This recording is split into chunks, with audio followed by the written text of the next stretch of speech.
इस audio clip में हम बात करने जा रहे हैं यूनिट 5 के chapter number 20 locomotion and movement के बारे में, जिसमें हम बात करेंगे हेडिंग 20.4 जॉइंट्स के बारे में and heading 20.5 disorder of muscular and skeletal system के बारे में। चलिए शुरू करते हैं। सबसे पहले हम बात करने जा रहे हैं हेडिंग 20.4 जॉइंट्स के बारे में। जॉइंट हर प्रकार के मूवमेंट के लिए आवश्यक होते हैं। जिन जॉइंट्स में शरीर की बोन्स सहयोगी होती हैं, लोकोमोटरी मूवमेंट भी इसका एक्सेप्शन नहीं है। जॉइंट्स बोन या बोन एवं कार्टिलेज के बीच कांटेक्ट है। मसल से प्रोड्यूस फोर्स का उपयोग जॉइंट के मूवमेंट के लिए किया जाता है। यहाँ जॉइंट फलक्रम का काम करते हैं। डिफरेंट फैक्टर पर डिपेंड होने के कारण इन जॉइंट पर मूवेलिटी बदलती है। जॉइंट्स को मेनली 3 स्ट्रक्चर फॉर्म में क्लासीफाई किया गया है: फाइब्रस, कार्टिलेजिनस एंड साइनोवियल। अभी हम तीनों को डिटेल में समझते हैं। सबसे पहले हम बात करने जा रहे हैं फाइब्रस जॉइंट के बारे में। फाइब्रस जॉइंट किसी प्रकार का मूवमेंट नहीं होने देते। फाइब्रस जॉइंट स्कल की फ्लैट बोन को डेंस फाइब्रस कनेक्टिव टिश्यू की सहायता से स्ट्रक्चर के रूप में जोड़कर क्रेनियम बनाने में प्रयोग होते हैं।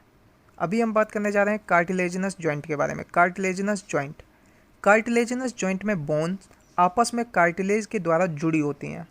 वर्टिब्रल कॉलम में एडजेसेंट वर्टिब्रे के बीच कार्टिलेज टाइप के जॉइंट होते हैं जो इसमें लिमिटेड मूवमेंट होने देते हैं। अभी हम बात करने जा रहे हैं साइनोवियल जॉइंट के बारे में। साइनोवियल जॉइंट्स दो बोन की आर्टिकुलेटिंग सरफेस के बीच फ्लूइड से भरी साइनोवियल कैविटी पाई जाती है। साइनोवियल जॉइंट्स में पर्याप्त मूवमेंट संभव होता है। इस प्रकार के साइनोवियल जॉइंट्स में पर्याप्त मूवमेंट संभव होता है। साइनोवियल जॉइंट्स लोकोमोशन सहित कई प्रकार के मूवमेंट में सहायता करते हैं।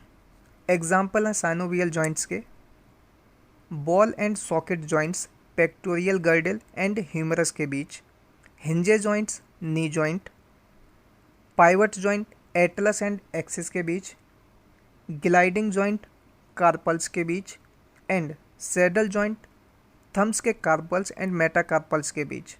अभी हम बात करने जा रहे हैं heading 20.5 disorder of muscular and skeletal system के बारे में। स्केलेटल एंड मस्कुलर सिस्टम के डिसऑर्डर के बारे में। चलिए शुरू करते हैं। सबसे पहले हम बात करने जा रहे हैं माइस्थेनिया ग्रेविस के बारे में। माइस्थेनिया ग्रेविस एक प्रकार का ऑटो इम्यूनी डिसऑर्डर है। माइस्थेनिया ग्रेविस न्यूरोमस्कुलर जंक्शन को प्रभावित करता है। माइस्थेनिया ग्रेविस में fatigue, weakening and skeletal muscle की पैरालिसिस हो जाती है। अभी हम बात करने जा रहे हैं मस्कुलर डिस्ट्रॉफी के बारे में। मस्कुलर डिस्ट्रॉफी में धीरे धीरे स्केलेटल मसल का डीजनरेशन हो जाता है। मस्कुलर डिस्ट्रॉफी में धीरे धीरे स्केलेटल मसल का डीजनरेशन होता रहता है। मस्कुलर डिस्ट्रॉफी मोस्टली एक जेनेटिक डिसऑर्डर है।